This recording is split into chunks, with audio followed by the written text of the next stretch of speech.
fly healthy. All right, so Lena went on a date with Jake, which seemingly went well, but she hasn't heard from him since and wants to know why. Hey, Lena, how are you? I'm good. How are you guys doing? Great. Doing all right. So let's see what we can work out here. Try to get you a second date, but we need to know the details. So tell us how you met Jake and how the first date went. We'll go from there. Yeah, thank you. I'm really hoping that you guys can help me. I'm kind of new to being back on the dating scene. It's a whole new world now. And I mean, I got divorced last year after being married for 12 long years. And I'm looking for somebody new. And the divorce was very long and it dragged out. And so, I've been single for a while. Mm-hmm. You could feel very single in a relationship, can't you? Well, that's for sure. I mean, I was getting over him while we were still together. And so finally, it's over. I want to find somebody new who's right for me. And, I've been on Match.com. I've gone out on a handful of dates, but it really is hard to find someone you have a spark with and, not just great conversation, but someone who's really a good person and you think something could really happen between you. And, that's what I felt about Jake. What is it about him specifically that you picked up on that made you feel that way? He just really stood out. I mean, he's smart, funny, and witty, and, he seemed kind of adventurous, which I really like. For instance, he would like to go to Hawaii, but he would rather go to the jungles of Peru, and that just sounds really exciting to me. That does sound Everybody goes to Hawaii, but who goes to the jungles of Peru? Right. And also we both have kids the same age. I have a 10-year-old son, and he has a daughter who's 9, and so there was a lot of kid stuff to talk about. And I just really enjoyed being with him. I mean, I really had a lovely time, and after dinner, he walked me to my car, and he thanked me for a nice evening. I thanked him. We hugged, and that was it. And I texted him the next day just to follow up and say, I had a great time and thank you. And he said, "You're welcome." And then that was it. I mean, it's really been bothering me. I don't know what happened. Okay. And you can't recall any awkward moments or awkward silences that may have taken place during the date that might help us pinpoint what was talked about or maybe something that rubbed him the wrong way? No, I mean, a little awkward silence here and there on a first date is not a big deal, but I don't even recall that. And I just feel like I was being really frank and open, and like he was too. And I mean, there was never a time when I thought he seemed offended or troubled by anything I said. So I can't figure out what it is. You didn't uncover any major philosophical disagreements or differences? Or political or nothing like that. No. We stayed away from that kind of stuff. Okay. Smart. Or not. There's a lot. I see both sides of that. Let's avoid anything that might cause a disagreement this early in the relationship. And I also say, let's go ahead and put it out there now so we can figure out whether or not we're compatible in this arena. Yeah, but like I said, I can't think of anything that stood out. So okay. I hope we can figure this out. Yeah, it's tough when you've been out of the dating scene for as long as you have because you have so many more things to think about and consider at this stage of your life, like your kids. Yeah, I mean, maybe I'm not as good at picking up on signs at this point because I haven't really been dating for so long, but I just don't know. Yeah, I think it's easy too. Like when you're new to the dating, you're so self-conscious about everything that you're doing and saying that you may not be noticing cues from the other person. Could be. Well, with that, why don't we take a break and a breath? And when we come back, we'll call Jake and see what we can find out. I'd love to get you a second date, but hopefully give you a better idea of what he was thinking and feeling and what went down, if anything. Yeah, thank you. Okay, we'll do it next. Stick around. More to come. Jeff and Jenn, Cincinnati's Q102.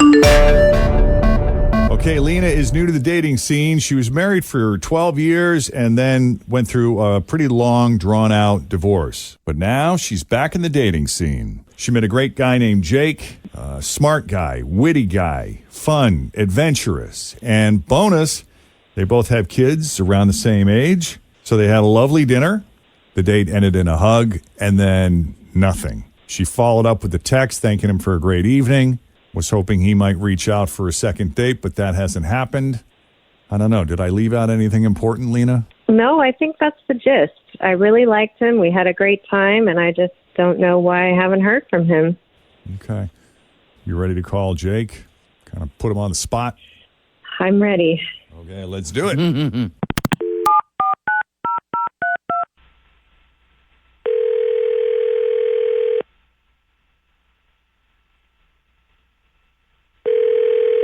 Hello?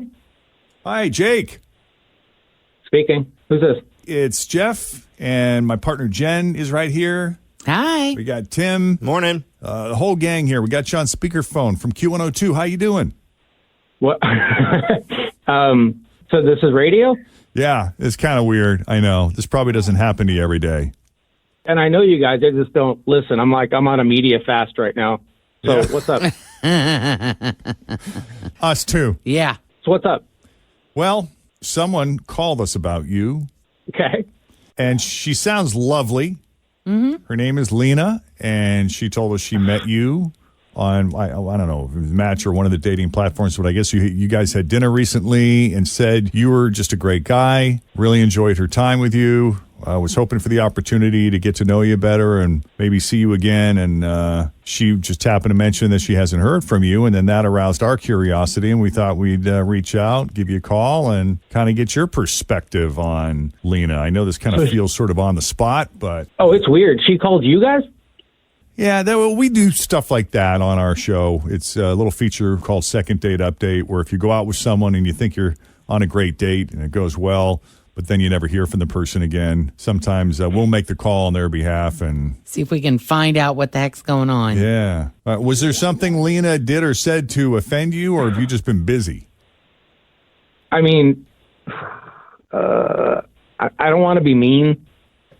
Oh boy. But on the date itself, she was like super specific about the details of her divorce, which I guess is pretty recent. Okay. Like, was there something about that was troubling to you?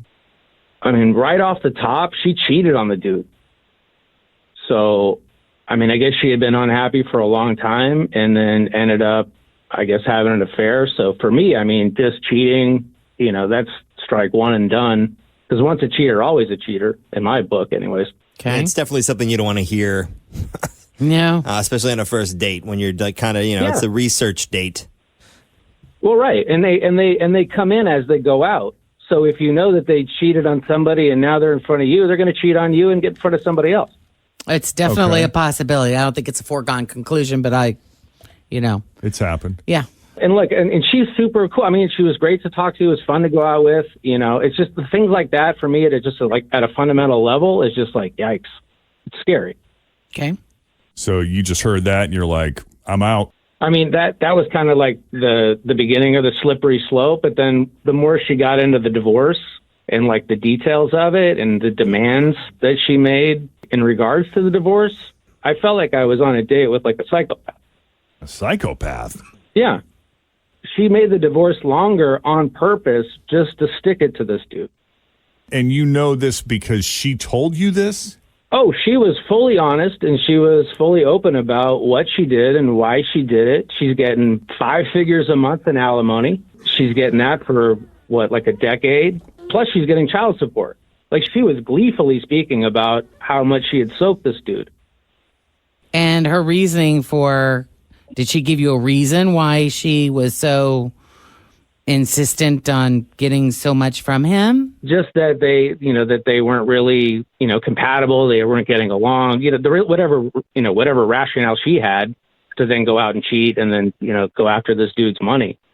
But I mean, it's like as soon as you hear 5 figures a month, and my dad gave me some advice when I was a kid, and he's like, look, he's like, if a millionaire doesn't want a woman, why would you? Why would you? Yeah, why would you want to date a woman that a dude is gladfully paying to not be around? Okay.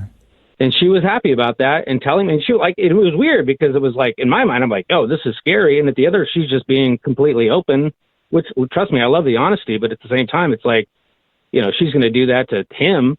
Then obviously she's going to do that. It works. So why wouldn't she just keep working on that?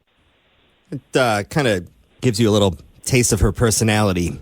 Well, I mean, It was just based on the way spiteful. you're making it sound, it feels very vindictive. It was, yeah, super vindictive, super spiteful. And, it's like she cheated on them and then went after the money. It was it seemed calculated.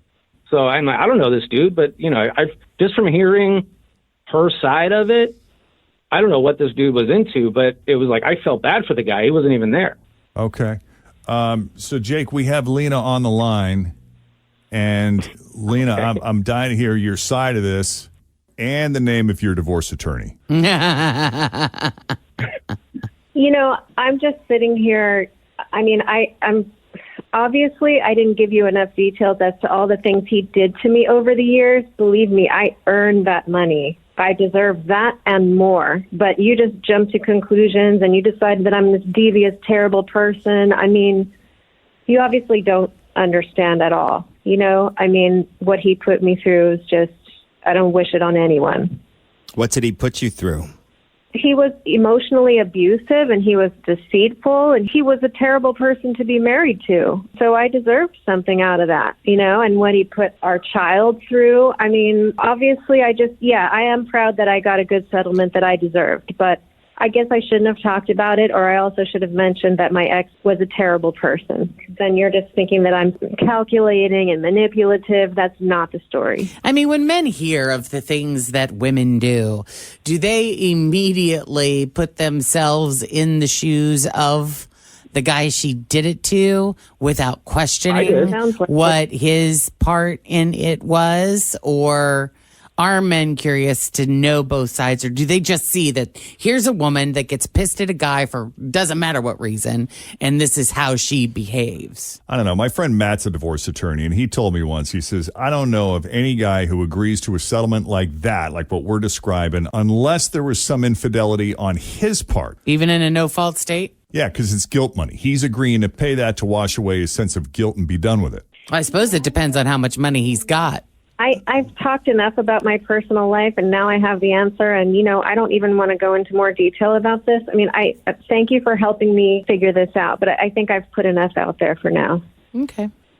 Thank you, Jake, for taking the call. We appreciate it. Yeah, I mean, it's just revenge is just a weird way to live your life. I mean, an eye for an eye leaves the whole world blind. I believe somebody famous said that. Yeah, that's a great phrase. Good luck with everything. You don't get it at all. Okay, well, good luck finding someone else to bankrupt while you cheat on them. Okay, bye.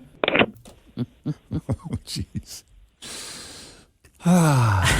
What I always find so fascinating is Happy they have Monday, these. everybody. I know they have these dates that everything seems really amicable and kind, but then they get put on the spot and they get on the radio and they get really defensive, and angry and throw little shots like he did there at the end.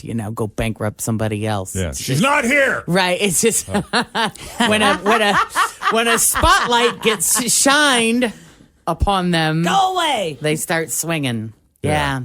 So if you need our help with the second date update, just send us an email, jeffandjen@wkrq.com. All right, you guys ready? We're going to announce the brand new Spring Break Escape Yes. giveaway today. Who is it? Who is it, Jeff? Ladies and gentlemen, Da-da-da. should I just call out the name? Should I do it that way, or should I announce the trip first? Announce the trip first. Okay. Yeah, they got to know where they're going. Ladies and gentlemen, this week's Spring Break Escape is another trip to Las Vegas, Yeah. but this time to see Katy Perry. Nice. Ooh, nice. She should have a big, she likes all the explosions and all the Yeah. showmanship, so she'll have a pretty cool Vegas show. She has things shooting out of her boobies all the Well, time. she has an amazing set. So if you've been following along with her, not besides that set, but if you've been following along with her on social Set of media, cupcakes. she's been showing what her actual set looks like, and it's got 1,000 moving parts. It's pretty amazing. Yeah. So here's the deal. It'll be Katy Perry. Katy Perry. What did I say? Katy Perry. Katy Perry. Play at Resorts World Theater in Las Vegas. Which I also hear is amazing. That place is all of the big greats have been playing there. The exact dates have yet to be determined, but it's probably going to be July, August, so it'll be this summer. Mm-hmm. Set you up with round-trip airfare for two, couple nights in a hotel. And we are ready to start the qualifying now. Let's do it. Thanks for listening to the Q102 Jeff and Jen Morning Show podcast, brought to you by CVG Airport. Fly healthy through CVG. For more information, go to CVG Airport /fly healthy. Grab a 30-day free trial of Live by Live Plus, and you'll